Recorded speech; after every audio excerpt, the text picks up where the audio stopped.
Shundoq ayollar bor. Eri bo'mish bo'lib o'tib ketdi, bo'mish.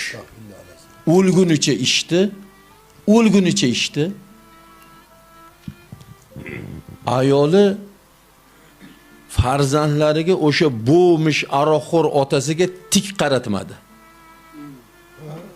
El alkash deyotgan bo'lsa otangni, bu elay tutib bo'lmaydi, bu sani otang dedi. Qara, agar otangga tik qarasang, otangga gap qaytarsang, otangni dovushidan baland dovushda gapirsang, men bergan sutimga rozi emasman dedi. O'sha otani mashundoq qilib boshida toj qilib ko'tarib xizmatini qildi. Alkashsiz deb irgangani yo'q, hazar qilgani yo'q, voz kechgani yo'q. Hozir shunday ayollar bor, eri yaxshi, ibodatlik, 5 mahal namoz o'qiydi, hajga ham borgan.